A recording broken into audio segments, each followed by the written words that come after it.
Breaking news. The Jets have signed someone from Denver. I don't even know who it is. You already know we're not going to waste a show on that. We're not wasting a show on Josh Reynolds. All right. We are going to talk about our positions. All right. We are going down the list, going down the line. And we had so much fun the last time, right? We got to talk about quarterbacks. Now we're talking about who will be protecting our precious quarterback. You know, who can keep them healthy, right? We keep talking about they're made of glass, right? Never played a full season. Maybe if we get the right guys up front, they will finally play a full 17-game season. So let's talk about it, all right? And, of course, I guess we can talk about Reynolds, too, a little bit. Right here, right now, Boy Green meets Wudi. Can you guys help us get a Jet chant here? Yeah, going. Oh. Okay, right. Come on in. Yeah. Okay, let's go! J-E-T-S, Jet, let's go! J-E-T-S, Jet, let's go! Third Party Thursday. Chris joining us here on the program with a capital P here on the program. Jake Asman, come on down. How you doing, good sir? Wow, what an intro. I mean, Boy Green is known for having the intro, but Wudi, that was unreal, man. Thanks for the kind words, son. We are men of many names. My favorite Austrian Jets fan right there, baby. Boy Green Meets Wudi.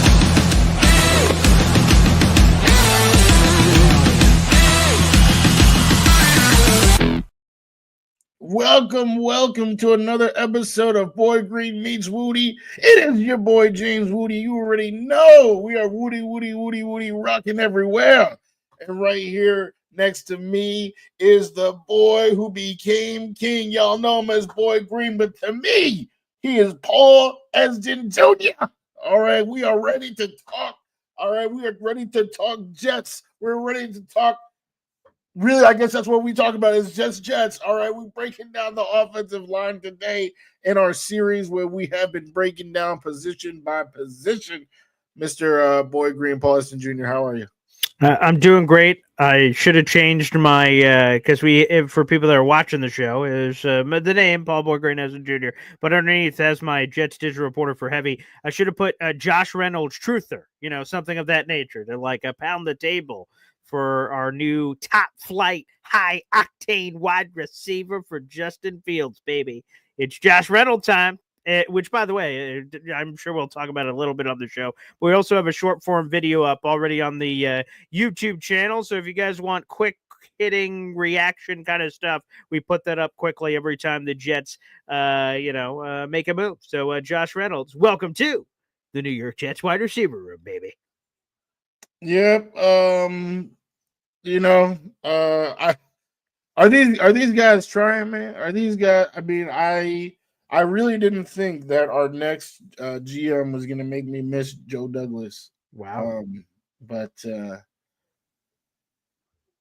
I can't. I don't even have anything else to say.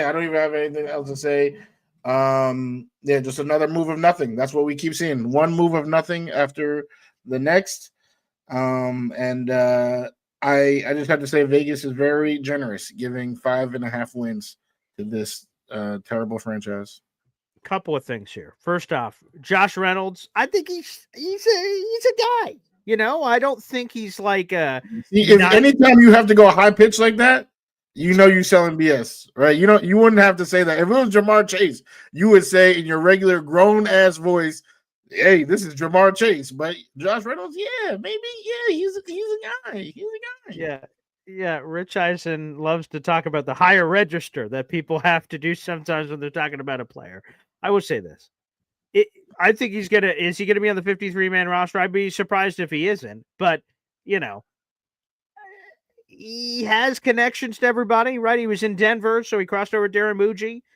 He was in Detroit, so obviously crossed over there and Glenn and new offensive coordinator Tanner Angstrand. So there's a lot of connective tissue there. You bring in a random veteran. Hey, here's one for the Cougar dating profile. Josh Reynolds is the oldest player the New York Jets have signed this offseason. The only player 30 plus that the Jets have signed. So hey, they're they're patrolling the streets, age throwing it out there. Like you'd love to see that for old Josh Reynolds. So he's just a guy. If we're all being honest, we don't have to blow it up more than it is. He's just a guy. But obviously, this wide receiver room. Well, I've got a full article on it that you guys could go check out on heavy.com. Here is the wide receiver room for the New York Jets as it currently stands right now. There's Garrett Wilson. Okay, he's the straw that stirs the drink. He's pretty good. You have Alan Lazard for now. We could get into that. There's Tyler Johnson. Again, young player upside. Okay, whatever. I don't know what to count on for that, but interesting. Malachi Corley, no friggin' clue. He could be great. He could be terrible. I have no idea. And this new coaching staff and regime has no ties to him whatsoever. And then there's Xavier Gibson, the undrafted free agent that has had high and low moments with the Jets, to put it lightly. And then obviously Reynolds, who we just mentioned. So there's a lot of mid in this room, James Wudi, a lot of mid. Yeah, I mean, I feel like below mid, but it is what it is. I know we trying to prop up the team, but you pour syrup on poop, it's still poop, right? It doesn't become a pancake. All right. Yes, that's true. I guess. So we can try to pour syrup and try to say, this room, has a lot of potential, right? It has a lot of chutzpah, something Boy Green might say. Sure. But no, it's a Garrett Wilson show. Hopefully, it doesn't get double teamed. At this point, I might want to keep Lazard. Maybe somebody else. They replace him, yeah, maybe. But yeah, I mean. Draft, we already said, right? Was that the last? No, was that the last position we were talking about? No, it was quarterback. Quarterback was the last position. But when we did talk about wide receivers, I said, give me Tet or give me Def, because this room is dead. The room is dead. So I don't know if there's anything Meredith Gray can do to revive this room. So yeah, it is what it is. Josh Reynolds, does not move the needle. I'm not saying. Because I know our guy Terrence was like, "What if that was your kid?" I mean, hey, son, keep working hard. Right? Keep doing your thing. But ultimately, what you do, and I would never say this to him, but I'm sorry. What you do, is not really impacting the team like that. So yeah, that's what it is, son. Hey, thank you. Keep working hard. Proud of you, boy. Being in the NFL for 8 years, I'm sure he's made a decent chunk of change, a hell of a lot more than me. So a hell of a whole, bruh. So that's what I'm saying. So I'll be proud. That's what I'm saying. I'm proud. Yeah, proud. But what we're talking about is from a Jets perspective. We're not talking. I'm not here to be Josh Reynolds' biographer. I'm here to, analyze the Jets, talk about, can we get over this 5.5 win hump that Vegas has set for us? And overall, I would say this move does not impact that total. Hey, by the way, real quick, I know we got to get to the offensive linemen on the show, and we will, and the right tackle options for Morgan Moses. We will do that. So there's been some interesting reactions to that Vegas total you just talked about. The Vegas over-under number is set at 5.5. Mm-hmm. The only two teams that are worse, so the Cleveland Browns and the New York Giants, they're both at 4.5. Yes. So they're the only ones where expectations are lower. Your first reaction to the 5.5 total win total for the Jets set, obviously before the draft, was what? Like what number I would have given? No, I mean, you can feel free to answer that question. I just mean, what was your reaction to it? So it comes out. My reaction was like, they're in the ballpark. I put it on for my Instagram followers that might be with us today. I said that if it was 6.5, I would bet the farm right now. I would everything that I have on that under. But I feel like they can squeak that one, that 6 win.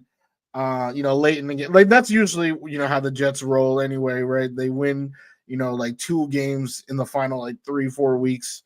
So I probably won't place any bets on 5.5. But if it was 6.5, you best believe, get that under all day, baby. I'm not so fair, but all your takes fair. I'm not betting this, that, or the other. But the thing I would say is the Jet fans are like 5.5. What the hell? And I say, I have no problem with Vegas setting as that. Let's be real. The last 2 years, expectations were here, and the Jets were here twice in a row. So the Jets getting less talented, which I believe they have this offseason. Now, that doesn't mean that guarantees they'll win less games, but obviously they lost a ton of talent this offseason. And to me, I'm not upset at the number. I'm like, bet, okay, let's use that as motivation, but like, it's not crazy. I mean, the Jets stunk and they got worse talent wise. So I totally understand it. But I've seen a couple of people out in the universe go, unbelievable. Can you guys believe this crazy number? I'm like, yeah, I can believe the number that they set it at. So, yeah. Yeah, from a logic standpoint, yeah, I mean, I feel like that's almost inarguable. Like you just said, team got worse, they've been bad, and they got worse. So how are you adding more wins? It does not make sense to me.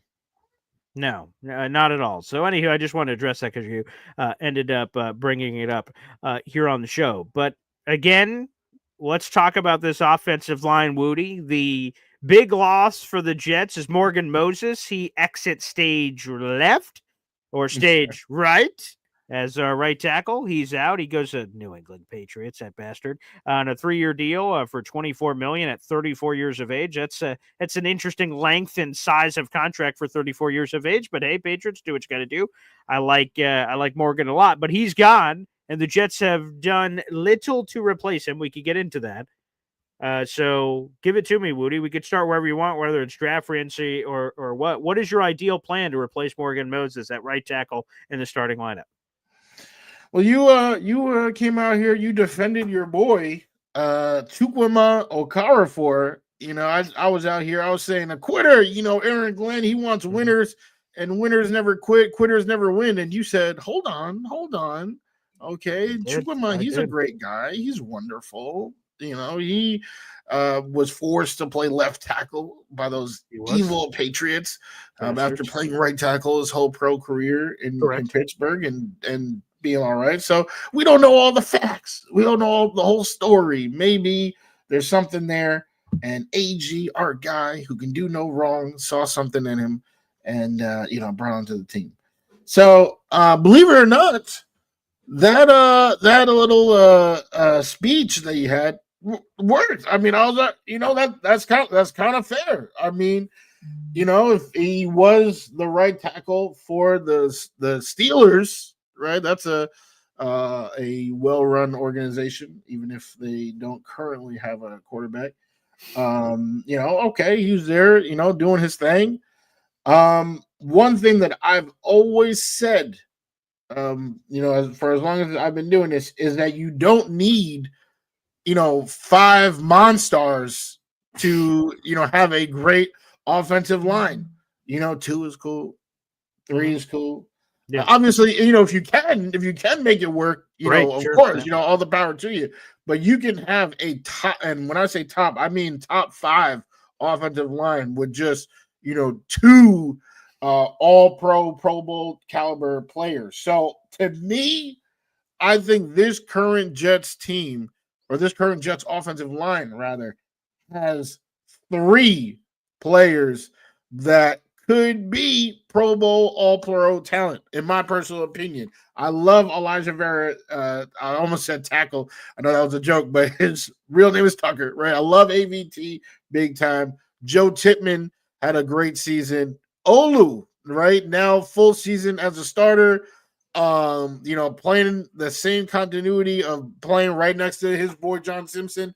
I think that will be super important. I think those 3 are real blue chip guys. So right tackle, if they decide to draft one in the first round, 7th overall, okay.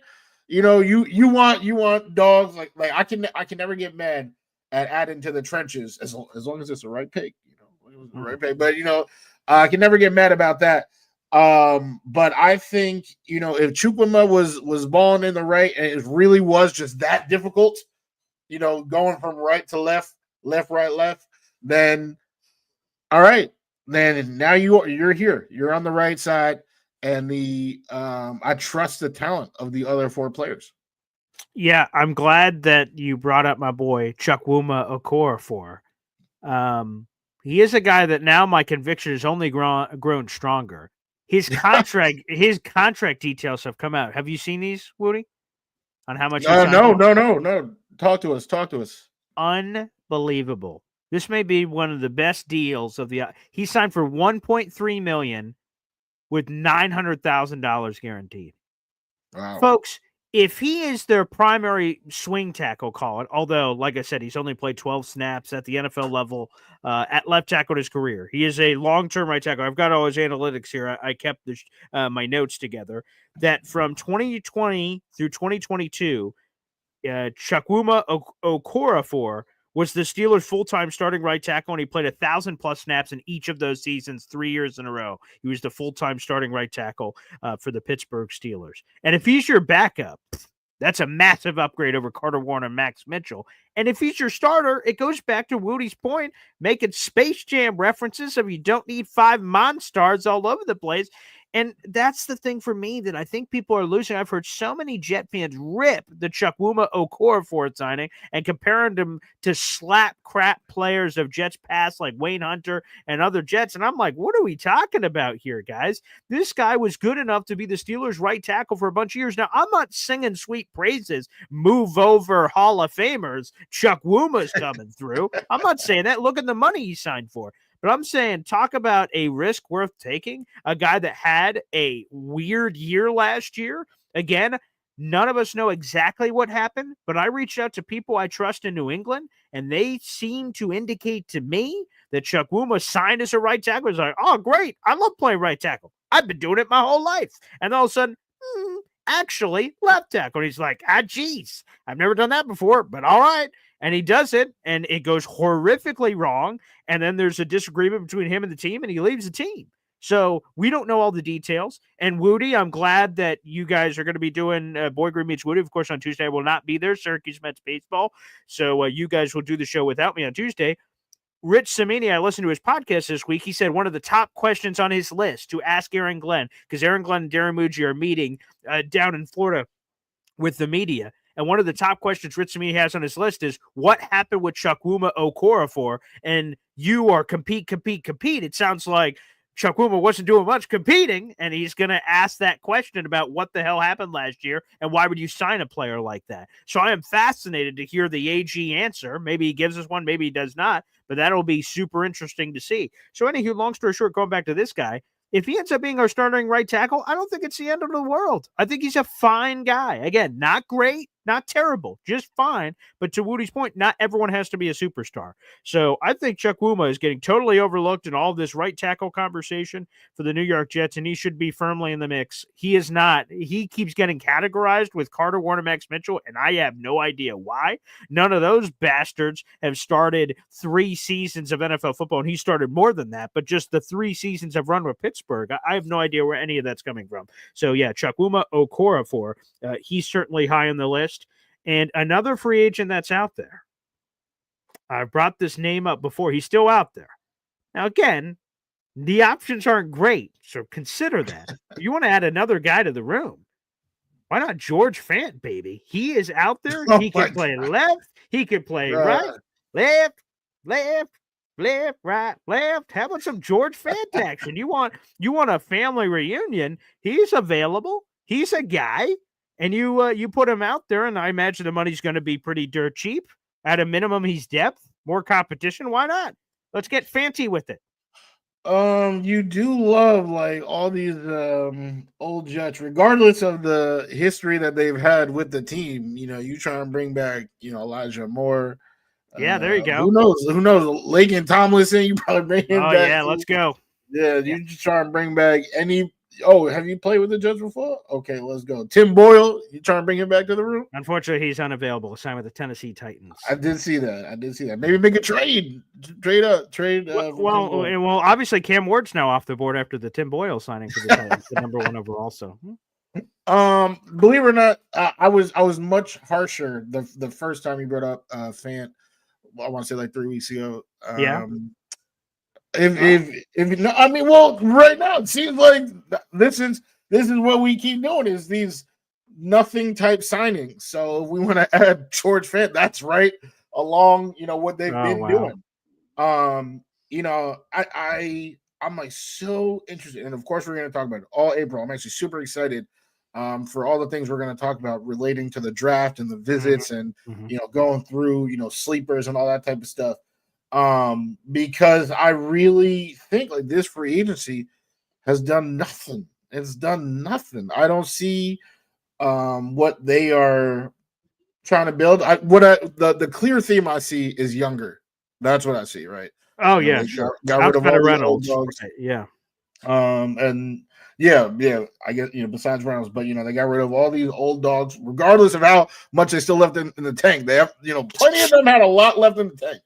But are just going with a lot of young people. So I guess the draft, right? Everyone in that world is young. So I'm just excited to see like where are we getting premium talents, like a premium Darren Muji talent. Because that was one thing that I kind of blasted Joe Douglas on this first couple of years. The most talented players on the team were McCagnon guys. Quinnen was drafted by Mike McCagnon, right? CJ Mosley signed by McCagnon, right? The biggest players for a little bit were there, but then he had that stamp, he had that one draft class, and now we're talking about Garrett, Sauce, Brees, Jermaine, all these guys. So Darren Muji, Aaron Glenn, who is your premium guy? If it's George Fant, we got a problem. That's all I gotta say. But yeah, I would bring him in. He's another guy, and yeah. How did you have time to jump over to your burner account over here? We got a super chat coming through. Wow. Fire Aaron Glenn, a diehard loyal member of the Boy Green Coffee Club. I thank you very much. $4.99 super chat. Free agent signings suck. Fire Aaron Glenn. So Woody, I don't know how you had enough time while you were this talking. Is definitely not me. I've never in my life. I've said fire Aaron Glenn. But the free agent signings suck. I've heard that one once or twice. It seems to be common vernacular with what's been spit out. By the way, Fire Aaron Glenn, you got 3 raffle tickets for a contest. Hey. And $1 away from another raffle ticket. So thank you, Fire Aaron Glenn. So anywho, yeah. Yeah, I mean, everyone deserves a chance. That's what they are. They have it right now, right? They have gotten their chance, and we're seeing what they're doing. All right. Well, so okay, is there any other free agent options for you at right tackle that we haven't talked about before we get into any potential draft for a right tackle?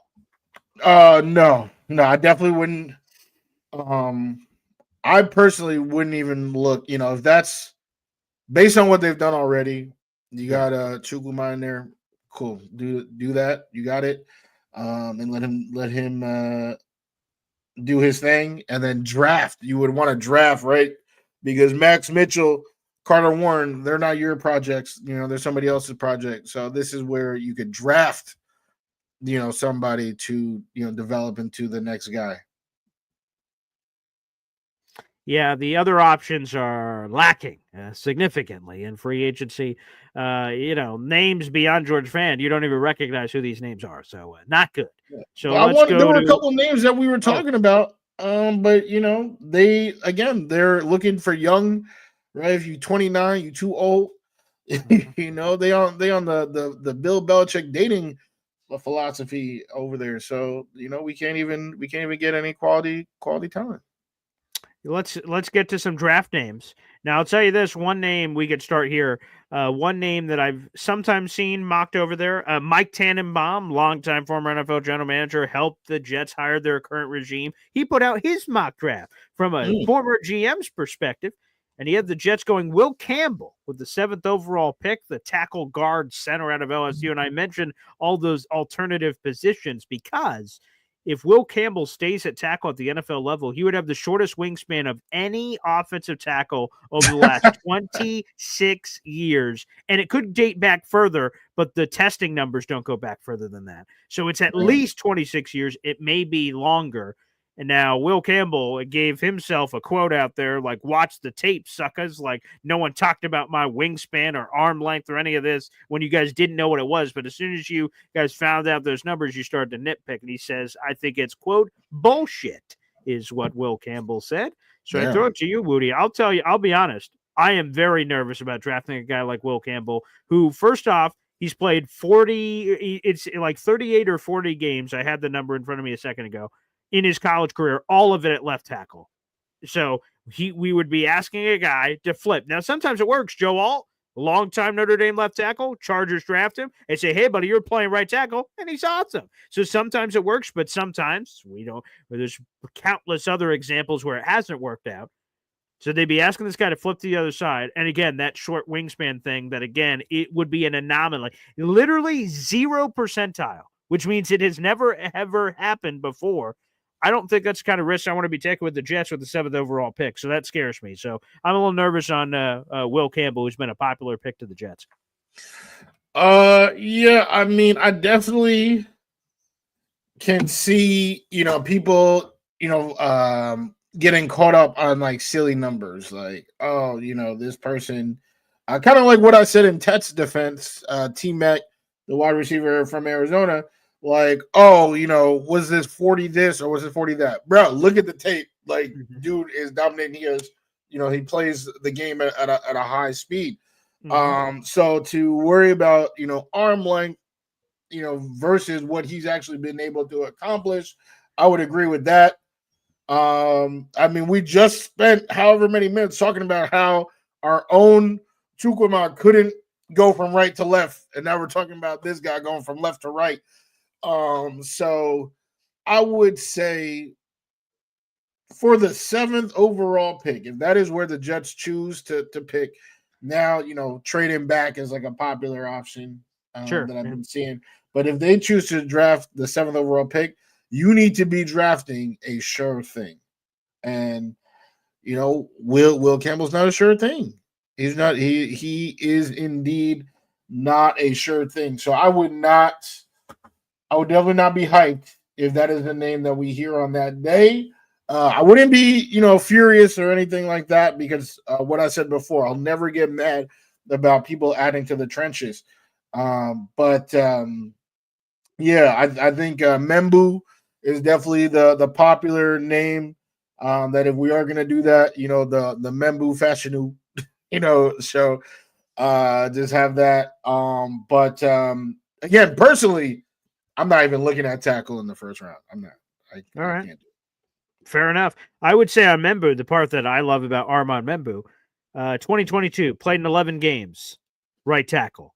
2023, started all 13 games, right tackle. 2024, second team All-SEC, started 12 games, right tackle. He is a right tackle. There is no projection. There's no like, I wonder what he would look like at wide receiver. No stupid conversations had to be had. Right tackle, playing right tackle. He did it in college, and I'm like, okay, you just got to do that at the NFL level. That's the part I like about Armand Membu. And obviously, he blew off the barn doors at the NFL Combine and was spectacular with the 4.91 40-yard dash, 1.74 yard 10-yard split, 9.7 broad, 31 bench press reps of 225 pounds. Yeah, athleticism scores were off the test. I mean, think about that. 31 reps of 225 pounds. Good Lord. I mean, he's just a mountain of man. He carries a lot of weight.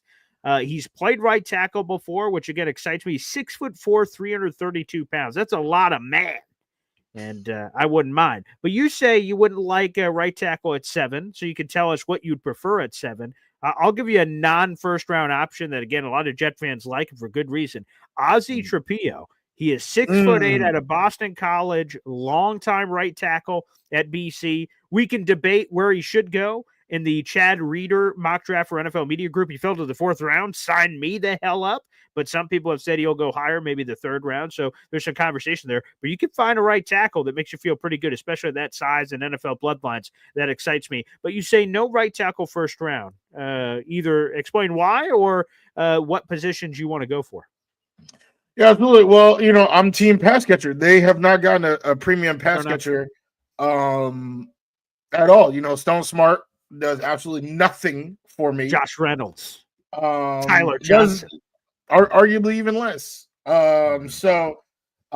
Need somebody, Ted, Warren, Igbuka. Well, that might be Rich 7th. But I hate saying that because, again, you need the sure thing. If that guy fits what you're trying to accomplish, then Who gives a shit? Right. It's not a reach, right? So, any of those guys, offensive tackle, like I said, right? If we go with the vet that we signed, right, you can then develop the next guy. Have that next Carter Warren actually become something.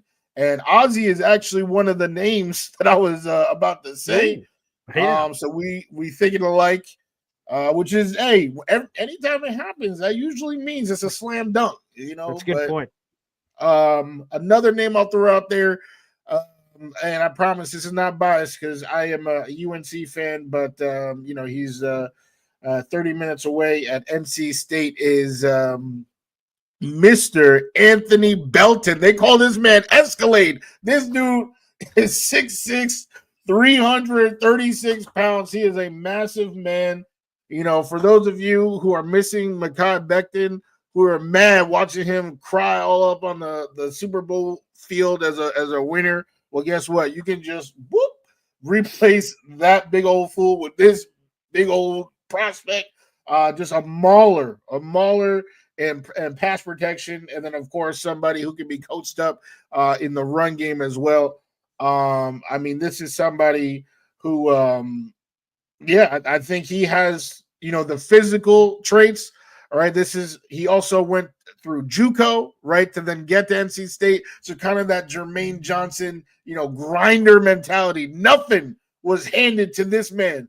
Maybe some food, right? But other than that, nothing. No opportunity was handed to this man. He had to work hard for everything that he's gotten thus far, and that sounds like a winner to me. So if Aaron Glenn is actually practicing what he's preaching, this is the type of guy that you would bring in. That's intriguing, and I will just reiterate that if Armand Membu, who's my boy, if he's there at 7, I am not hesitating. Again, there's other players, so I don't want to just say that, right? Because if him and Abdul Carter are both on the board, I'm taking Abdul Carter. So it's not no matter what. I'm not ready to hand in that draft day draft note yet of I'm taking this guy no matter what. But I've got no problem taking a right tackle in the first round. They just want to build the trenches. You want elite players. Now, again, you can always find tackles in other rounds. The Jets have just had a really tough job doing that outside of the first round. They've done it with, any offensive lineman, DeBrickashaw, Ferguson, of course, Nick Mangold, Olu, who I'm really excited about. You go through the Elijah Rare Tucker, who I'm really excited about, another first rounder. You can find guys after the first round. I just don't know if I can trust it till I see it with this current regime. So I have no problem if they decide to go in that direction in the first round. But yeah, that was really the only massive loss truly for the New York Jets. In free agency on the offensive line was Morgan. I like the replacement of Wes Schweitzer going to the New England Patriots too. They're just collecting all our former Jets offensive line apparently. And we get Josh Myers, who's started 56 games in his career, and now he's our top reserve backup. Okay. Yeah, phenomenal. And he's young too. So I'm like, and it's speaking of dirt cheap money, another guy that was like $2 million, $3 million. What are we talking about here? So I thought we improved the depth, especially if Okorafor, my guy, if he's depth, you have Josh Myers, your top interior offensive line. You got to feel great about that. And if Chukwuma Okorafor ends up being your top depth at right tackle, then shit, the Jets did amazing work this offseason on the offensive line, which I think sets them up very well offensively moving forward. And again, that's if they can find one of those other right tackle options. The Jets will have to kill it in the draft. But yeah, I'm really excited about this group. Yeah, I'm definitely excited about the group. Two things, right? Right. I said the thing about the Monstars, and then the other thing I'll say is continuity. That also matters. A big deal is, having the same guys because those 5 are supposed to work as one. So the fact that Olu, Simpson, Pittman, AVT are all back together, Ben is back together, is a really big deal, I think. So having that 5th person come in and just, pass the vibe test, whether that is Okorafor or one of these guys that we named, should be easy. The offensive line, right, the coaching, I think that was one thing that we could all universally agree that Keith Carter, probably shouldn't have been there. Right. So now just seeing what they can do. it actually is like kind of scary to me how many people are comfortable with the pass catchers that are on this team. Like it's kind of scary. That so when people are in the comments saying like, oh, like damn, you would pass up on a blue chip right tackle at 7. I mean, like I identified already, I feel like we have the 3. Right, we have the 3 that I think are going to be anchors for this line for years to come, as long as they don't mess anything up. Aaron Glenn identified AVT as a winner, right? And Joe Tippmann actually. Those were he named 2 people on the defense, 2 people on the offense, and the 2 people he named on the offense were AVT and Joe Tippmann. Add Olu to that; those are our 3. If you can add a 4, to me, that's a luxury. That's a luxury. But there is no luxury in the pass catching department. We are starved. We are starved. Like if Garrett Wilson didn't exist, it would be worse than any NCAA Division I program in this country. But the Garrett Wilson's here, so now it's just worse in the league, right? Come on now. We need to add Stone Smart and Jeremy Rucker. Those cannot be our top 10. Come on, man. Stop. So that's why trade back, stay at 7, whatever. You need to get a premium pass catch, someone who can catch passes at a high level in this draft. You just need to. Our father says you could be wide receiver 2 on this team currently. Which, hey, now I will say this. This is why one of my favorite picks in this draft. Again, I keep there's caveats to everything of who's on the board. But why I'm a Warren warrior, okay, is that he checks off multiple boxes. You're right. Garrett, this pass catching group, I just wrote it in the article on the Josh Reynolds thing of like, oh, Josh Reynolds. Hey, by the way, the Jets have the worst pass catching group or a group of pass catchers in the National Football League. Garrett Wilson's great, but he's one guy. The tight ends stink. The rest of the wide receivers stink or are unknown, which is just as mysterious. You have no idea. So Tyler Warren gives you protection. Whoever the hell's playing right tackle, you're going to have a great blocker. That feels good. And he's a pass catcher. How many tight ends in the not in NFL, the college football, have gotten 100-plus catches, 1,200 yards, and like 10 touchdowns in a season? That's rare. And a lot of people are overlooking that saying, 1 year of production. And I'm like, well, he was on a Penn State offense, had all these other guys. But again, even if it was 1 year of production, if that was my 1 year of production, I feel pretty good about it.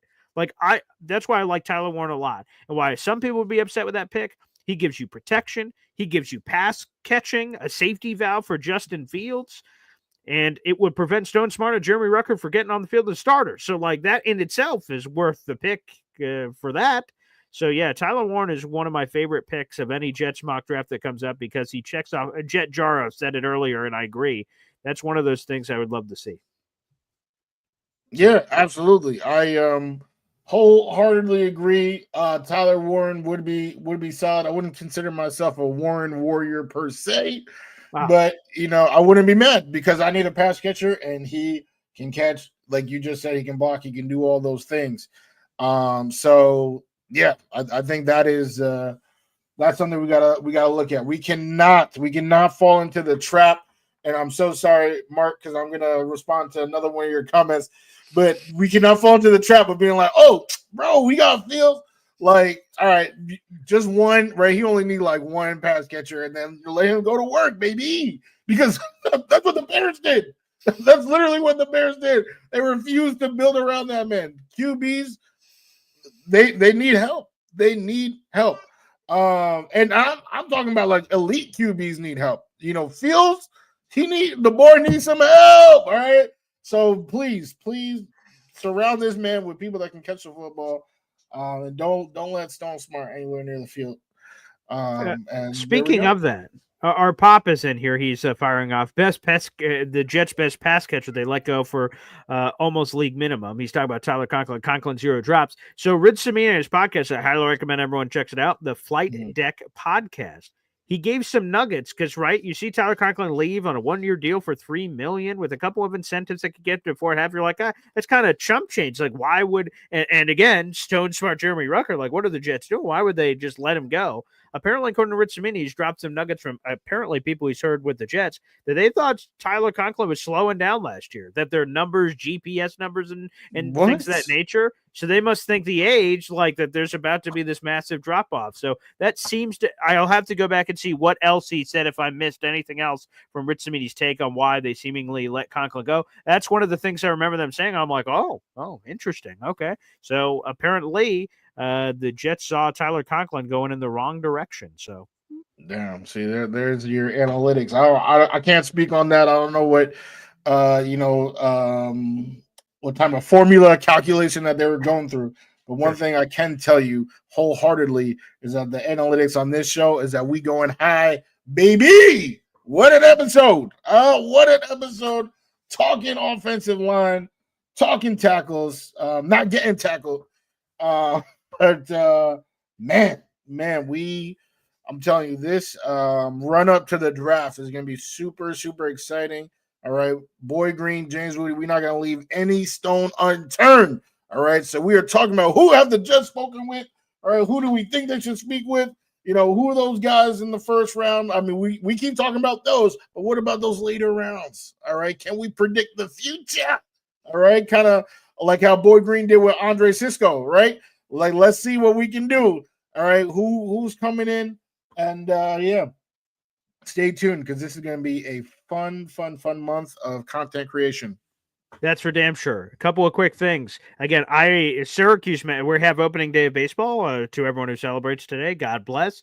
We have minor league baseball opening tomorrow, which again will change my schedule a lot with baseball coming in. So every once in a while, when Syracuse Mets have a game at the same time, unfortunately, I'll have to be there for that. So on Tuesday, we got a Syracuse Mets afternoon baseball game. Wudi and his special extra cast of crew and characters. We'll see whoever that ends up being.